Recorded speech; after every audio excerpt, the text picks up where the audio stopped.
Oi gente, tudo bom? Hoje eu vim aqui falar sobre um assunto que muito me interessa, que eu gosto e vem de berço. E eu trouxe uma pessoa que para mim é muito especial, muito bom estar com ele aqui do meu lado, é meu pai, Dr. Paulo Batistuta, ginecologista e obstetra, pioneiro da humanização do parto e nascimento no estado do Espírito Santo e um dos pioneiros no Brasil.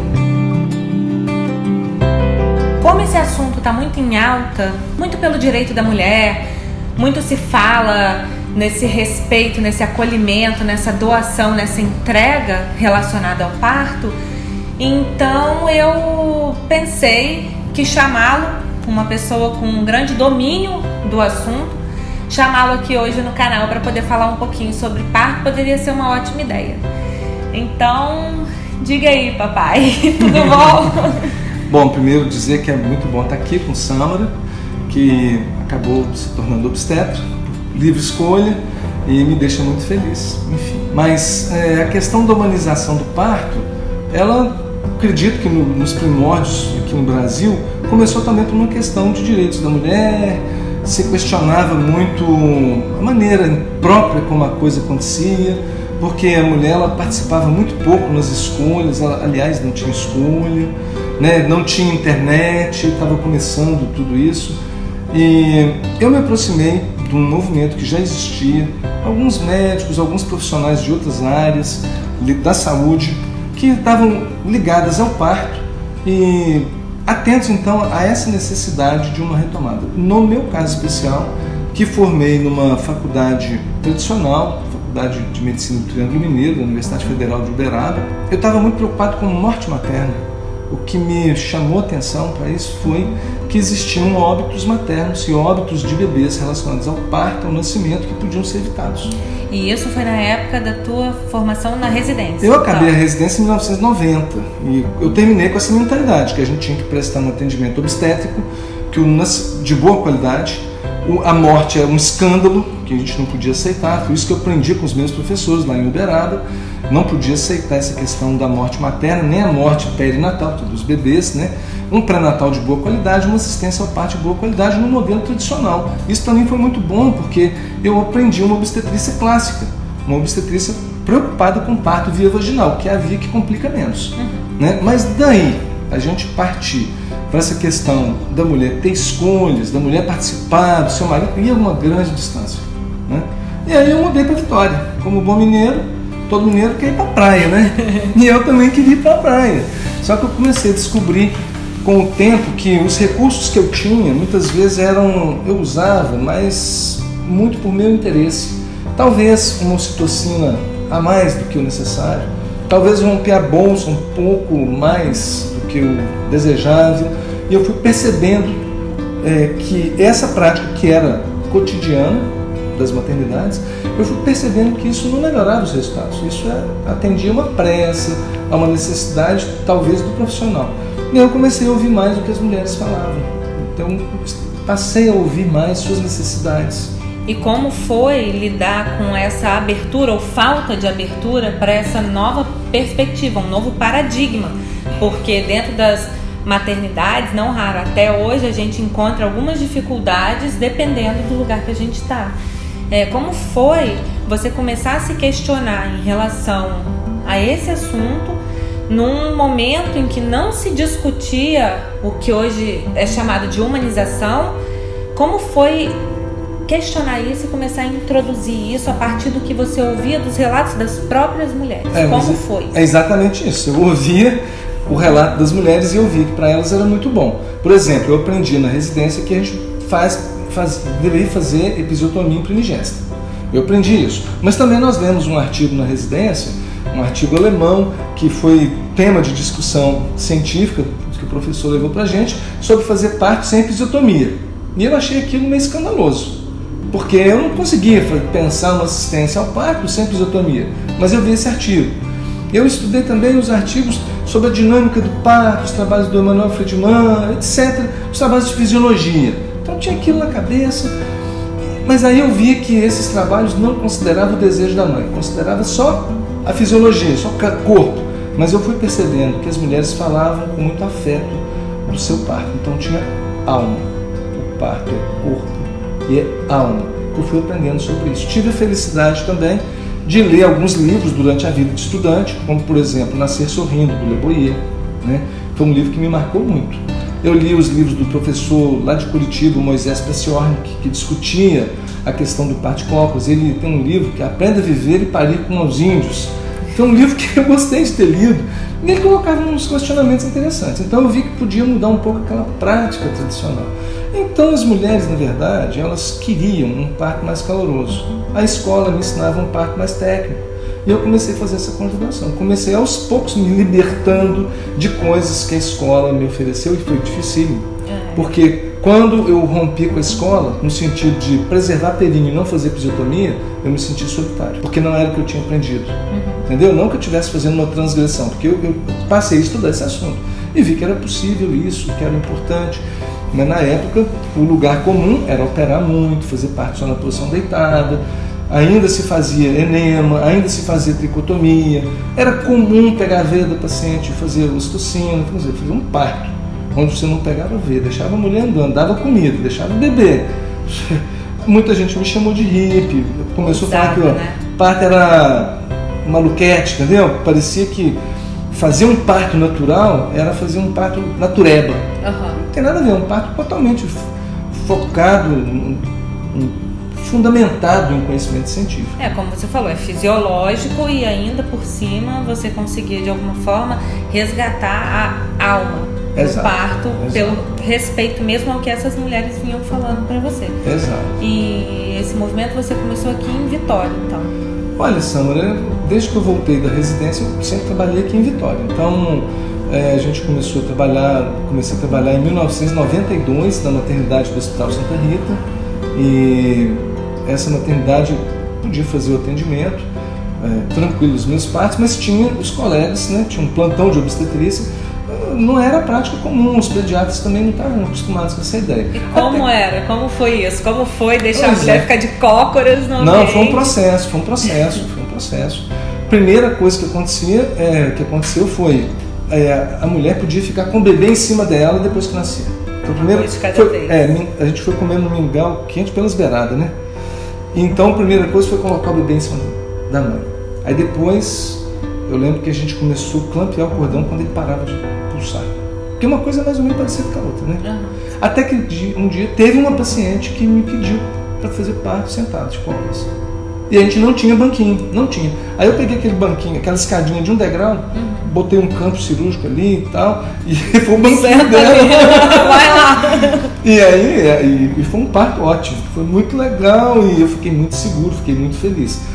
Mas foi um processo, né? Então, quando eu comecei no Santa Rita, era 1992, e essa questão do parto vertical deve ter sido aí por volta do ano 2000. Não é nem tão antiga assim, então.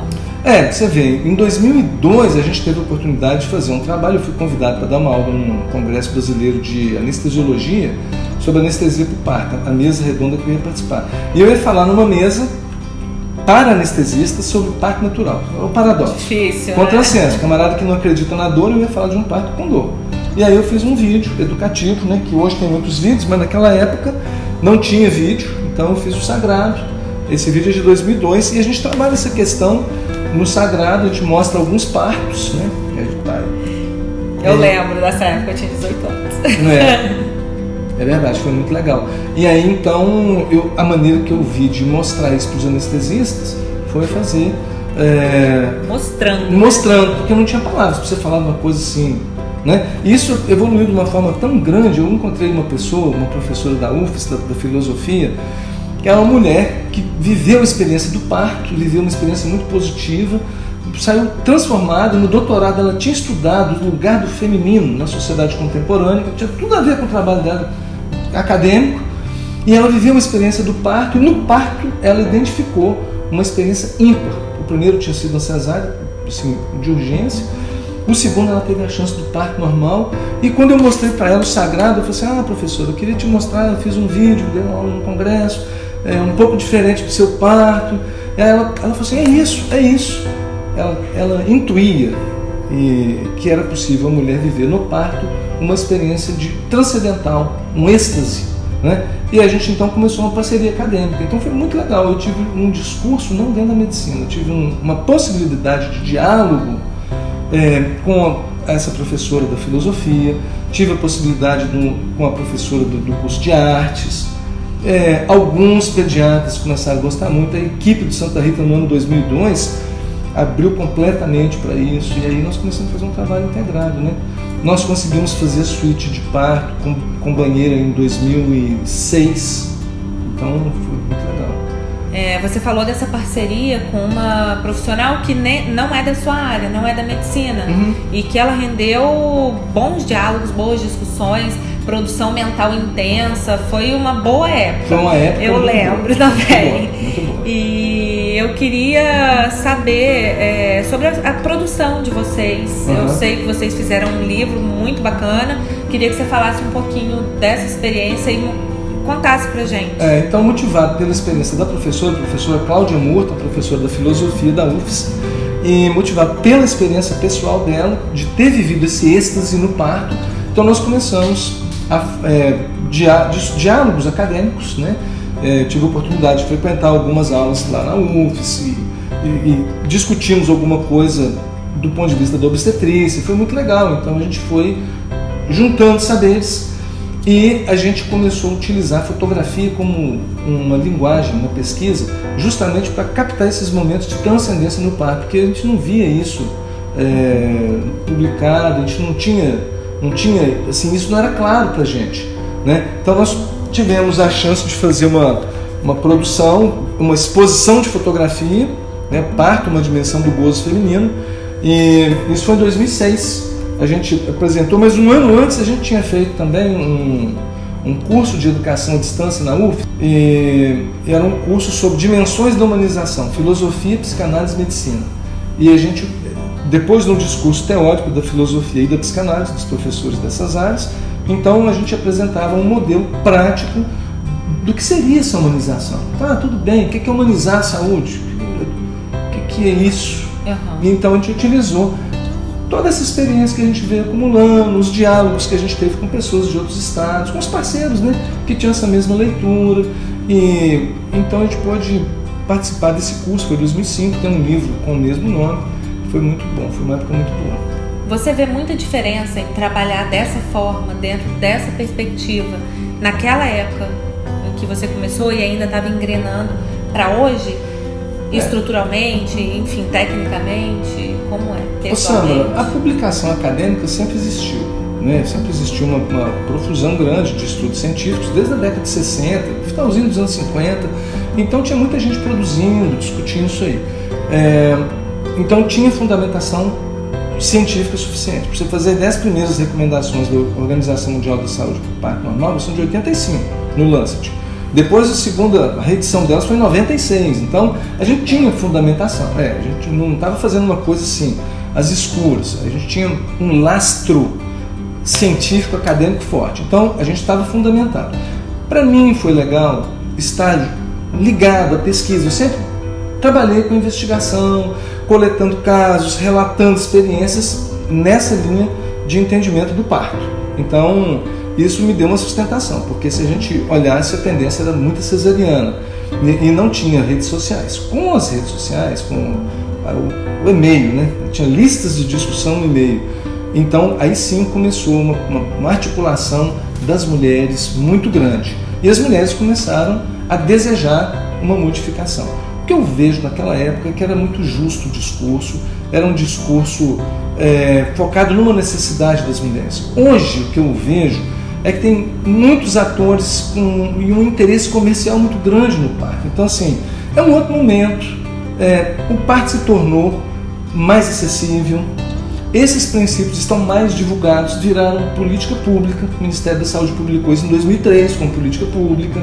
Gente, eu sou muito orgulhosa mesmo do trabalho do meu pai em cima dessas questões da humanização. Eu estou aqui induzindo pergunta porque sobre a lei do acompanhante foi uma proposta sua para a Câmara aqui, né? Na verdade, o deputado Anselmo Tosi acolheu essa proposta nossa e nós tivemos essa ideia a partir da lei que já tinha sido aprovada em Santa Catarina e no município de São Paulo. Aí nós então propusemos para o deputado Anselmo Tosi em 2005 e a lei estadual foi feita. E 2 anos depois saiu a lei nacional. Então, assim, não tinha esses dispositivos legais que tornam possível uma abertura, né, oficialmente das mulheres, dos seus acompanhantes, por exemplo, né? Plano de parto é uma coisa que não se falava. Agora, também, eu acho que hoje as mulheres já conseguem ser entendidas melhor pelos médicos. Naquela época era mais difícil. Anteriormente, quando eu comecei a trabalhar, era difícil até os colegas obstetras entenderem o que se tratava. Transmitir isso, existia esse preconceito que eu mencionei anteriormente, como se fosse um parto assim, oba-oba.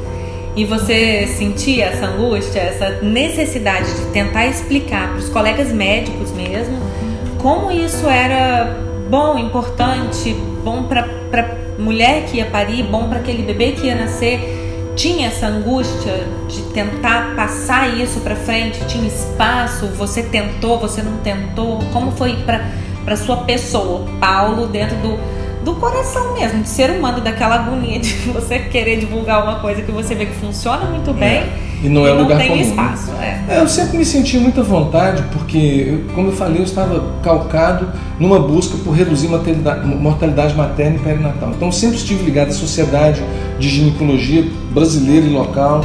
Eu participei de um fellow na Suécia, um fellowship na Suécia, fui selecionado pela Sociedade Brasileira, pela Sociedade Mundial de Ginecologia, né? Participei de um congresso mundial, oficialmente, e tudo porque eu estava focado na pesquisa para reduzir morte materna e perinatal. Então eu me senti num lugar de conforto, porque eu tinha pesquisa que lastreava. Então, para os médicos, a conversa era essa. Agora, quem fazia o boca a boca, quem fazia a multiplicação e que falava que aquilo era legal, eram as mulheres. E por vezes eu fui convidado a falar assim, estratégias para reduzir morte materna e morte perinatal. E aí eu falava parto natural, porque nada é melhor do que a natureza. Agora, cesariana tem o seu lugar, episiotomia tem seu lugar, fórceps tem o seu lugar. Para fazer parto normal é bom que tenha domínio disso tudo. Né? Coisas imprevisíveis acontecem no parto, urgências acontecem, né? É bom que nós tenhamos o recurso adequado. Então hoje... Um fórceps, por exemplo, eu acho que as pessoas, no geral, elas têm muito medo, acham que é um instrumento meio maligno. E não é bem isso, treinamento, né, Sandra? Treinamento. Faca na mão de uma criancinha é muito perigosa. Mas, poxa, quem vive sem uma faca hoje? A gente precisa de faca. Então, me parece que quem vai assistir parto vaginal, em alguns momentos precisa. E se não tiver o parto, você vai ter mais anóxia do que... você pode evitar muitos casos de anóxia com o fórceps ou o vácuo, né? O meu treinamento foi fórceps. Então, eu falo do fórceps. E tem alguns casos... Mas aquele negócio, eu acho que é usar o recurso adequado para aquela situação. E tanto é que o nome hoje da política pública é parto adequado. Parto adequado. Então vamos adequar. O recurso está presente, eu não vou usar nem de mais nem de menos. Hoje também eu fico com medo, porque se por um lado houve muita cesariana, muito desprezo com o sentimento da mulher, com a participação feminina no parto, por outro lado eu vejo hoje uma tendência do lado oposto, de desprezar o conhecimento técnico e valorizar só a intuição. E eu acho que a gente tem que estar no equilíbrio dessa situação. Já que você tocou nesse assunto, hoje eu recebo muitas perguntas assim, doutora, fala um pouco sobre esses conceitos de parto. Parto normal, parto natural, parto humanizado, parto com analgesia. E assim, pra mim, pessoalmente, é tudo parto. A gente usa os recursos que são necessários, que são possíveis, dependendo do desenrolar daquele parto, porque a obstetrícia ela é muito dinâmica, né? Ela não começa e termina do mesmo jeito, nem da mesma forma para todas as mulheres. Então eu queria que você me desse um pouco dessa perspectiva sua, dessa gama de denominação para o parto, e na verdade eu quero a tua opinião. Eu acho o seguinte, nós estamos construindo a história, né? Então, parto natural, eu acho que o nome já diz, é parto que é do jeito que a natureza fez. Mas a gente não tem uma vida natural. A gente usa sapato, a gente usa desodorante, a gente penteia o cabelo, escova o dente. Isso é natural? Nada disso é natural. Então, de repente, nós estamos falando de quê? Porque o natural seria ter um parto no local do domicílio, igual na pré-história. E eu não vou usar recurso nenhum. Mas a gente não faz isso nunca na vida. A gente sai de casa de sapato, a gente usa roupa, a gente usa geladeira. E a gente tem que então entender um pouco o que a gente quer significar. Eu entendo que a gente deva se aproximar do que a natureza oferece. Prestigiar ao máximo a fisiologia, o funcionamento natural do corpo humano. Se puder não usar remédios para acelerar o parto, se puder não romper a bolsa das águas, se puder valorizar aquilo que é caro e precioso para a mulher, são coisas da sua vida habitual. Então, se a gente puder adaptar isso. Eu, pessoalmente, acredito que o ambiente hospitalar, hoje, para a nossa situação, é um ambiente, para mim, de conforto e de segurança para a mulher. Porque eu não tenho um tempo útil aqui em Vitória, por exemplo, para sair num horário de rush, ir para dentro da maternidade, fazer uma internação e operar em meia hora. É difícil de garantir. São Paulo, muito menos. BH, Rio de Janeiro. E a gente tem notícia de bebês que nascem noticiados por causa disso.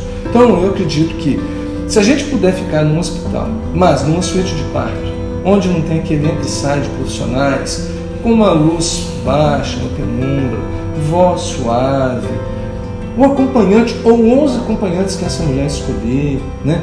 Com a disponibilidade de anestesia, de transfusão de sangue, se for o caso, cesariana na mão, eu acho que esse parto é legal. E oferecer menos que isso para uma mulher é ser desumano. Então, humanizar é ter o recurso adequado para o caso. Tem mulheres que não vão requerer nada além de uma companhia empática, compassiva, que escute e que deixe ela que ajude essa mulher a ficar segura. E segura, ela vai funcionar bem, sentindo-se protegida e acolhida, né? Para outras mulheres, eu vou precisar usar analgesia. E isso, para mim, é humanizar. Por outro lado, se eu preciso de uma UTI para um bebê, de um pediatra que possa estar ali disponível para reanimar o bebezinho quando precisa, isso também, para mim, é humanizar. E a falta disso seria desumano. Mas veja, então, um parto humanizado, usar o recurso adequado, no momento oportuno. Parto respeitoso. Parto respeitoso. Então, o nome, eu acho que, é como você falou, eu gosto de falar que a mulher teve parto. Né? E aí, no caso também, eu posso ter uma cesariana, porque tem algumas situações que a literatura mostra um melhor resultado para a mãe e para o bebê. Na cesariana, eu vou falar que não é possível fazer uma cesariana respeitosa, prestigiando os desejos da mulher, dentro das limitações da via. Quer dizer, e respeitando também todo esse avanço técnico da ciência e da medicina, né? Que lógico, ela veio para ajudar. Ela lógico, não precisa ser super utilizada, esses recursos, mas também não precisam ser subutilizados. Bom, parece importante também, nesse momento que nós estamos vivendo, de uma efervescência, de um desenvolvimento muito grande das mídias sociais, onde você capta o que está acontecendo do outro lado do mundo. Qualquer pessoa pode transmitir por um telefone celular. Então isso tem gerado eu acho, uma superexposição do parto. Entendeu? Então o parto transmitido online, acho que tem que tomar cuidado com isso. O parto é um evento sexual, um evento privativo. E uma exposição grande pode gerar uma ansiedade, uma tensão para a mulher. E obviamente resultados não tão favoráveis como poderia ser se ela tivesse resguardado aqui, de fato, a sua privacidade. E ainda hoje você faz bastante parto, eu vejo o seu gosto, para mim é uma satisfação, um privilégio acima de tudo, poder te acompanhar, aprender, porque assim, o que a gente aprende na faculdade, na residência, são ótimas escolas, mas eu poder te acompanhar hoje é para mim de um aprendizado imenso. E sim, o que eu acho é o seguinte, à medida que a gente vai amadurecendo, hoje eu estou com 30 anos de formado, então a gente vai ficando mais tranquilo.